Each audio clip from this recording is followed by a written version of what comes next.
Hello, my name's Danny Green, and I'm here to talk to you today about the importance of childhood vaccinations and why they should be mandated. Now, the promotion of childhood vaccines and the protection against infectious agents has been considered one of the most important health inventions in the 20th century. According to the American Journal of Pediatrics, immunizations have helped eliminate diseases such as smallpox and have helped control the occurrence of DTP, or diphtheria, tetanus, and pertussis, also known as whooping cough, and measles. They also state that immunizations have been responsible for the prevention of 3 million deaths in children each year. Even though there has been great success in controlling these diseases and preventing death, parents continue to refuse vaccinations. Now, I think it's important for you to understand where vaccines came from and kind of the control of disease over the last 100 years or so. In 1796, Edward Jenner introduced the world to the first vaccine. It was the smallpox vaccine. Now, smallpox was very contagious and it resulted in a large mortality rate. According to the CDC, or the Center for Disease Control, in the 20th century, 49,000 people died annually of smallpox. Since the vaccine has been mandated, there has not been an outbreak in the United States since 1949 or worldwide since 1977. Now, I know that if you've been keeping up with media, you've heard of the recent measles outbreak this year. There were over 20 documented cases of the measles in Manhattan. Out of those 20, 11 had not had the MMR vaccine. There have also been 10 documented cases in Los Angeles that have been linked to international travel, and 58 documented cases in the Bronx last year linked to a 17-year-old boy that had traveled to London and returned back to the United States that had not been vaccinated. Now, the measles, due to the vaccine, had been well controlled in the United States and had become a rare occurrence. However, in Europe, Asia, and Africa, the prevalence of disease remains high. So for those that travel in and out of the United States are at risk for disease. The MMR vaccine has been in use since 1980 and has been strongly encouraged to help eradicate measles.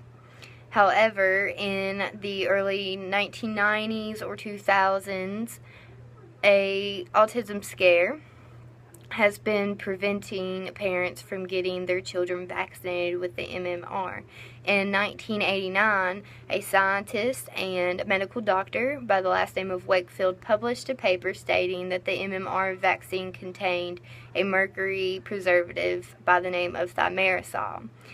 In his research, he concluded that thimerosal was responsible for brain damage and that if given to young children, it could cause autism.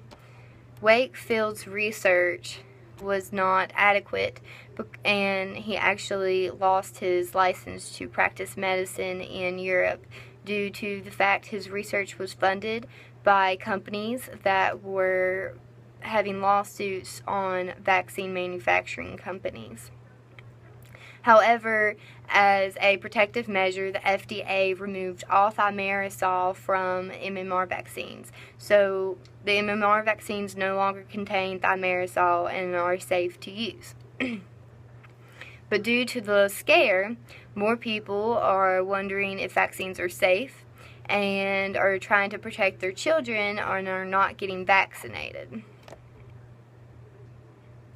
Now, in the 1940s, the DTP vaccine was created and has been in use. In the 1990s, there were only about 40 documented cases of whooping cough every year in 100,000 people. But I know that you've noticed in the last maybe 5 or 6 years, the commercials for whooping cough and protect your baby, get the DTP vaccine, showing up on your TVs, and you may wonder why. Well, since 2012, There have been 160 documented cases of whooping cough for every 100,000 people in the United States. So due to the lack of vaccinations, these diseases are becoming more prevalent, and they're completely preventable as long as you get your vaccinations. Now, state immunization laws contain provisions in certain exemptions, but as of March 2008, all states permitted medical exemptions for school requirements. So that means that as long as you have a physician write that you, for some reason medically, cannot have the vaccine, then you can continue to go to school. However, 48 states allow religious exemptions, and 21 states, New York being one of them, allow exemption of personal belief. Therefore, if you feel that you should be able to choose if your child has the vaccine or not, and you do not get them vaccinated, they can still go to school. However, as we just talked about, New York has been one of the states that have been having measles outbreaks. Now, I understand that there are many reasons and personal beliefs of why people do not want to get vaccinated. If it goes against your religion, or if you feel that the risk of the vaccines are too great, then that's okay. However, as we just discussed, while the vaccines were in high use, the prevalence of disease had been decreased. Now that there is a scare and parents are not getting their children vaccinated, the prevalence of disease is becoming greater. Now, there are risks to everything. Medicine is not a guarantee. However, there are risks in everyday lives, and you risk your life when you go and get in your car every day for work. But it's been proven that with the use of vaccines, these diseases can be controlled and, if not, completely eradicated, like smallpox. So I do not understand why we would want to not take advantage of what medical science has provided for us. Third world countries do not have the option for these vaccines, and these diseases continue to infect young children, and they have high mortality rates for infants and young children in countries. We are lucky enough to be able to have that control to help protect ourselves. Now, not only do vaccines protect yourself from disease, but if you are vaccinated, you are helping protect the person sitting beside of you. There is a high fetal death rate for pregnant women infected with measles. So if you are not vaccinated and you have contracted the measles and have yet to know and infect a pregnant woman next to you or a child next to you, you just cause them to potentially lose their life.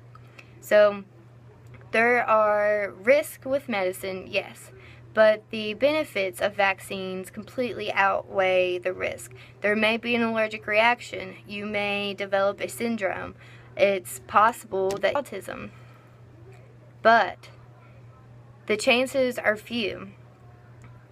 But if you are not vaccinated, then the risk of infecting someone or being infected is high.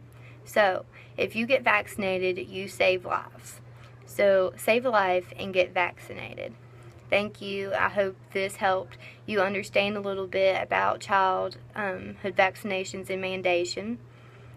For any further questions, you can find information on the cdc.gov or the American Association of Pediatrics. Thank you.